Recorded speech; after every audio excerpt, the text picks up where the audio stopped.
as I talk with people in the community, I'm charmed by people who are still thrilled at being on TV for the first time. And maybe I've become a cynic in my old age, but it seems like it's harder and harder to find people who still have that sense of wonder. Well, as of course, as they connect with an audience. People are very suspicious of the camera too. Just a few weeks ago, I was running in my class at NYU. I was running Bill Jersey's film called "A Time for Burning," about a Protestant church where the minister was the 60s, early 70s. The minister was trying to get them to have some kind of relationship with the black church nearby. And it was a whole hour of that poor church struggling to try to do something. Well, we were amazed at the openness of the people there. And Jersey came to the class and he says, "Now nobody would be that open." It's interesting because there are communities that don't have that access and don't have that exposure, depending upon their economic circumstance, in some instances their educational circumstance or their linguistic barriers that they face. So as I talk with people, I know that certainly rural audiences are very different from urban audiences that way, in terms of just sort of raw exposure to media and actually having a sense that media is coming at them from someplace foreign. And it usually is foreign. It usually is. And I think it's something that, for an urban audience, we take very much for granted. The idea of multiple television stations, multiple services like this one. If you're in a rural community, the closest you may not have a newspaper, you may not even have a public library. But that doesn't mean that when they see something on the screen, they aren't comparing it with what they see produced by professionals. And so the professionals know how to handle the media, from makeup to address to all of these. And so the rest of us look clumsy. And it's one of the jobs of the media maker is to help that person be comfortable. It's maybe just as simple as if the man has a dark face, to just suggest, well, let's put on the jacket so that, because your white shirt is going to make you. I mean, that you don't dare say you're going to look dark or light, but just be sensitive to that. I'm particularly sensitive because when you take a close-up of me like this, you see every line and pimple in my face. Why do that? Mid-shot, I'm more comfortable. So these are things which I try to get the students to almost instinctively do. Well, that's something that I don't think gets translated out to other media courses. I mean, studio people, when they bring an interview in, I mean, the discussion is always about content. It's not necessarily about shot selection. Well, but I mean, it's an interesting philosophy. Again, right? if you think of the person in front of the camera is the first audience you want to reach. If you start from that perspective, then you see all kinds of things change. One of the ways of making somebody who's not built for the camera more acceptable to the audience is starting with something that he or she is involved in mid or long shot. Have the voice go over so that when you cut to a closer shot, the audience is not thinking, gee, how old is he? But you're thinking about the thought that has been transmitted from first 2 or 3 shots. It's a trick that we use over and over and over again when we're thoughtfully trying to transmit a message. It's not good enough to just show what's happening. It's what the audience is getting from that and what you want to convey to that audience. What about the flip side of that in terms of having audiences being able to construct meaning out of what they're receiving, in terms of understanding the construction of messages, the construction of images, and the building of what some people describe as media literacy. What's your perspective on that type of activity for community media? You have to tell me more. Well, I mean, we talk a lot about media making. We talk a lot about having audiences actually become producers.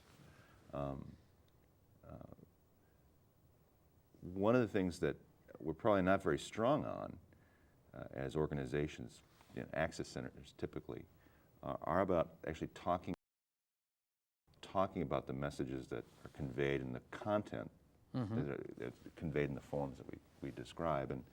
And I know many people are within different types of educational institutions are interested in finding ways to increase the ability of audiences to be able to understand the media that they receive. Well, I think that they have to realize what moves them emotionally. How is that message recorded and received? Fashion, change, all of this. A good example, I think, is the effectiveness of a music track. When Pierre Lorentz made his famous film called The Plow That Broke the Plains, very powerful. He got Virgil Thompson to do the score. And Thompson used a lot of familiar tunes. One which he uses over and over again is a doxology. Praise God from whom all blessings flow, and so on. Well, he knew at that time that 80% of his audience would get, even if they didn't recognize it, would get it in their guts, that they would respond in a certain way. So he uses it once as a statement. He uses it again when the people are getting dusted out and moving off, as played like a pump organ in an empty church. He plays it again rather satirically at another point. It's very moving. Now, when I showed that film to my students, what's a doxology? They don't know it. Right. So I'm just saying, times do change. Context change. And that's one of the problems that I have, is that I don't understand many of the responses of the present generation. I haven't heard a lyric since the Beatles. My ear just doesn't pick up those of the present day popular music. Does that make your work as a filmmaker harder? Of course it does. It also requires that I recognize my limitations. I should know that I work with colleagues who can do things that I can't do. So it means that as you're working on an individual project, you think about complementarity. Of course. You think about the team Sure. that you're putting together. But just the film that David Bagnall and I have just finished called Getting Out, about the drama group at Sing Sing Prison and the effects of a drama and writing program on people when they get out. David is 32, former student. We get wonderfully well, but we match. The prisoners respect me. I could help them with the administration and so forth and so on. David could talk to them about sports that I don't even know anything about. He could talk about music that I don't know anything about. And they respond to both of us, you see. And so when we're talking with them, and I ask them certain questions, they give me responses. And then I turn to David. David, you got an idea. It's an ideal collaboration, but I know that I need that guy.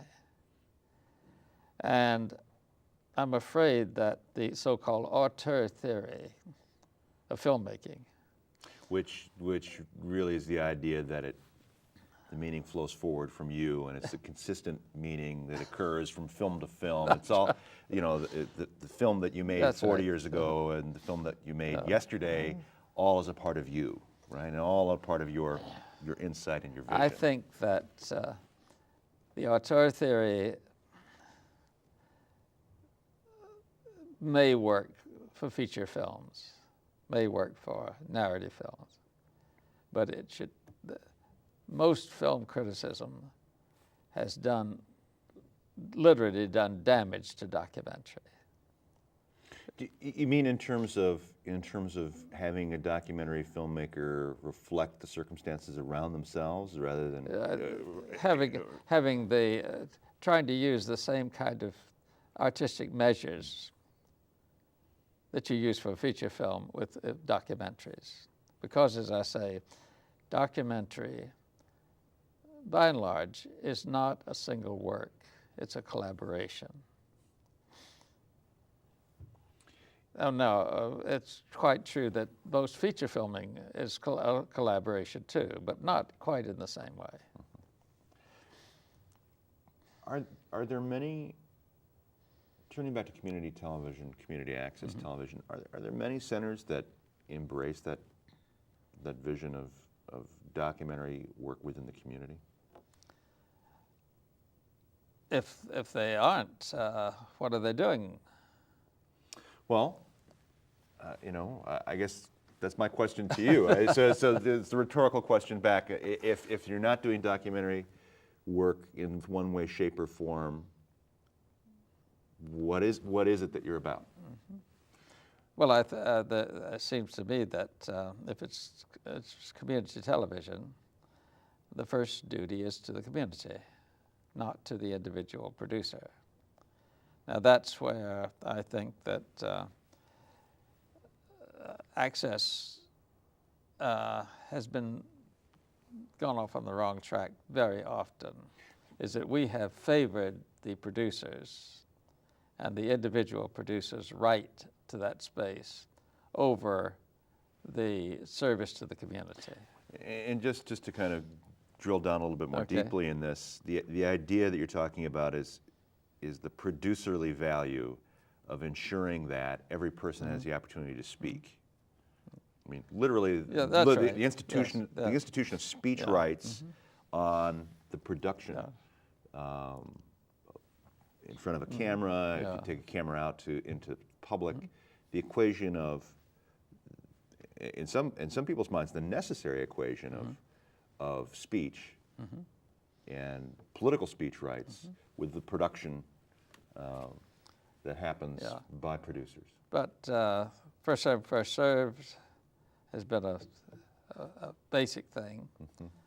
But in the process, we haven't asked enough, what does this mean to the community? And so we allow the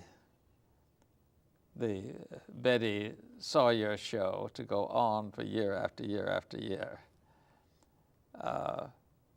without and being accused of meddling if we say, okay, Betty,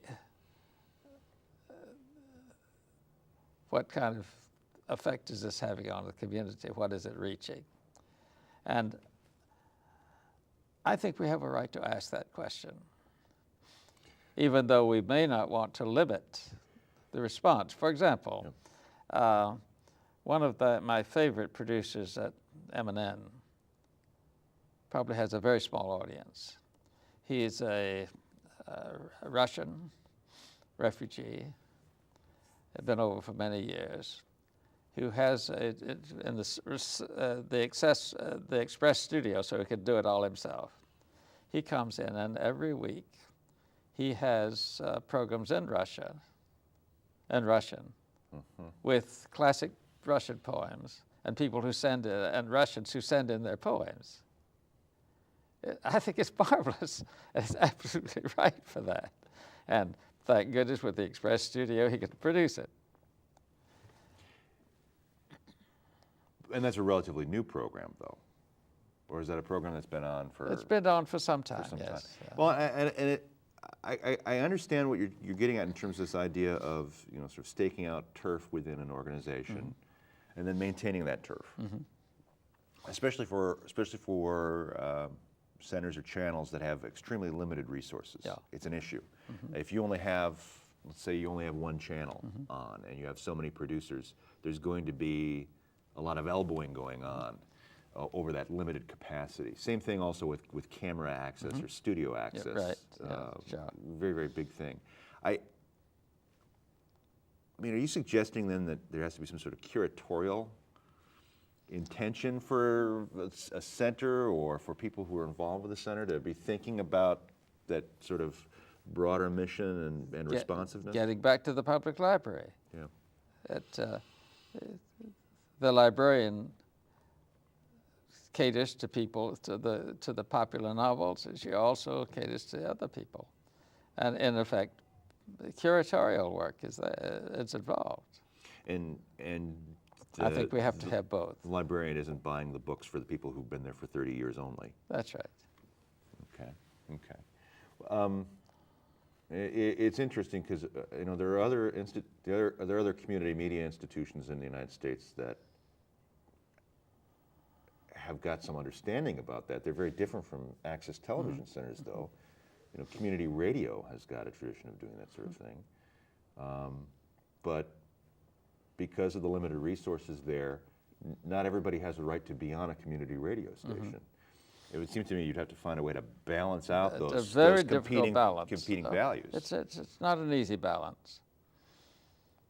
Does the pressure, the political and economic pressure on access centers force them away from this question and not even deal with it? I don't know.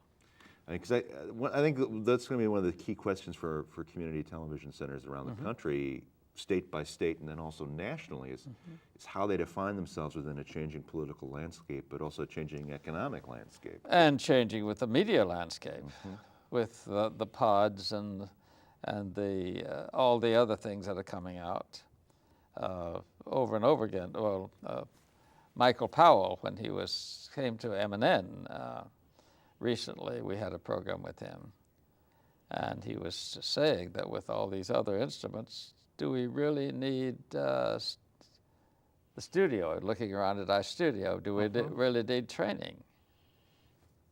People can just add water and off it and build television, right? Yes. Yeah, okay. Well, what's the answer to that? Well, my answer is that if all we did is provide the equipment, then he's right. See, 80% of the programs we have on MNN now, we have 4 channels going all the 24 hours a day. 80% of that is produced outside of our facilities. 80%. But we need the facility, and we need it as a place for people to work together. And I think more and more we have to think of our access centers as being community centers for social action and interaction. So they've got to be more friendly. They've got to promote community action much, much more than we've given emphasis before. One other matter which we may have time for. When Access started, there wasn't something called PEG. Now, for people who aren't totally insiders on this, PEG is not Margaret, it's public, educational, and government access. That's right, yes. I mean, That's those are three legal definitions in many right, yeah. cases. Well, it was all just access at the beginning. And then in '69, when Midwest Video took us to court, when they said the FCC had no right to require access, the Supreme Court agreed with them. But we had been able to put on a demonstration of what good work we were doing.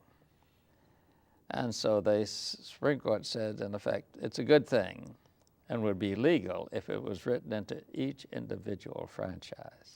So what ended up happening is that local government entities That's ended up promoting the tool, but specifically to have it occur rather than it being a top-down decree from the Supreme Court. But what happened then was that satellite went up, and suddenly people had other reasons for subscribing to cable. And there was this big scramble that's going to make a lot of money, and so all these companies looking for access. So they were promising us everything. You know, we'll support the NAACP, we'll plant trees, we'll do all this kind of, if we get the franchise. And so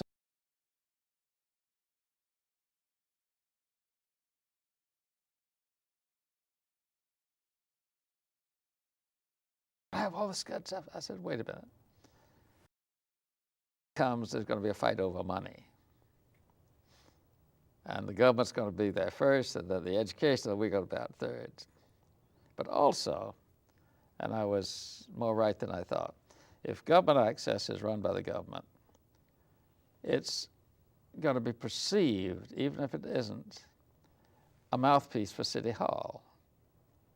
If educational access is put out by the superintendent of schools, it's going to be perceived as a mouthpiece for the superintendent of schools, rather than an exchange of.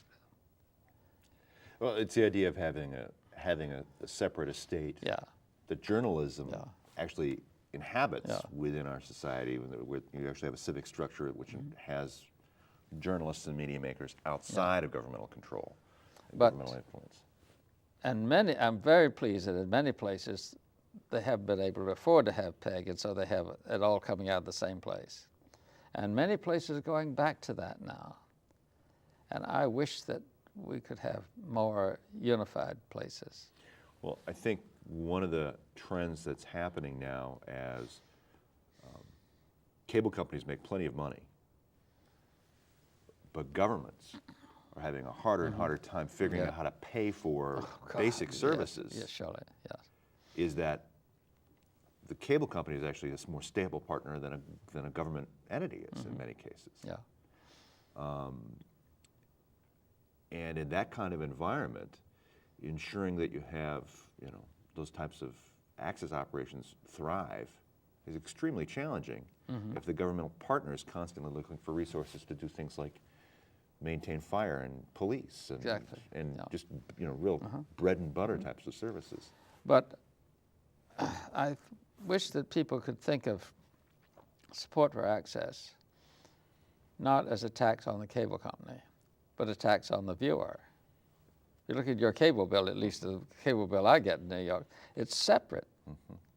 The franchise fee is separate. So it's really the viewer who's paying for it, rather than Time Warner.